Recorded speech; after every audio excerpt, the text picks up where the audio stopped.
আজকে এই সমাবেশ প্রমাণ করে এই দেশে গণতন্ত্রের জন্য একমাত্র দেশনেত্রীর মুক্তি ছাড়া কোনোদিন দেশে গণতন্ত্র ফিরে আসবে না। তার মুক্তির পরে এদেশে যদি গণতন্ত্র ফিরে আসে, আজকে একটি দাবেদার সরকার, ভারতীয় দাবেদার, যে আজকে ক্ষমতায় আসীন হয়ে ভারতের দাবেদারি ছাড়া এই দেশের জনগণকে কিছুই দিতে পারেনি।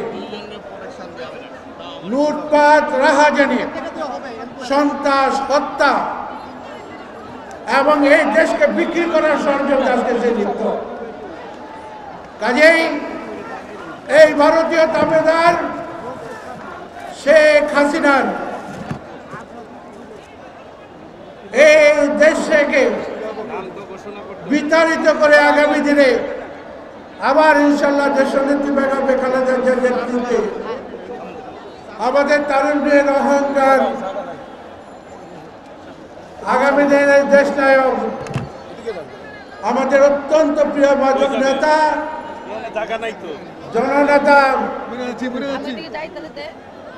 ভারপ্রাপ্ত চেয়ারম্যান তারেক রহমানকে ফিরিয়ে এনে ইনশাল্লাহ আবার দুর্বার আন্দোলনের মাধ্যমে এই দেশের জনগণের পাশে থেকে আমরা কাজ করব, এই প্রত্যাশা ব্যক্ত করে আজকের এই অনুষ্ঠানকে সফল করার জন্য বিএনপির সর্বস্তরের নেতাকর্মীদেরকে আমি আন্তরিক কৃতজ্ঞতা জানিয়ে সকলকে ধন্যবাদ জানিয়ে আমার বক্তব্য শেষ করছি। আল্লাহ হাফেজ। বাংলাদেশ জিন্দাবাদ, বাংলাদেশ জাতীয়তাবাদী দল জিন্দাবাদ, শহীদ জিয়া মরহুম বেগম খালেদা জিয়া জিন্দাবাদ, তারুণ্যের অহংকার, আগামী দিনের রাষ্ট্রনায়ক জননেতা তারেক রহমান জিন্দাবাদ।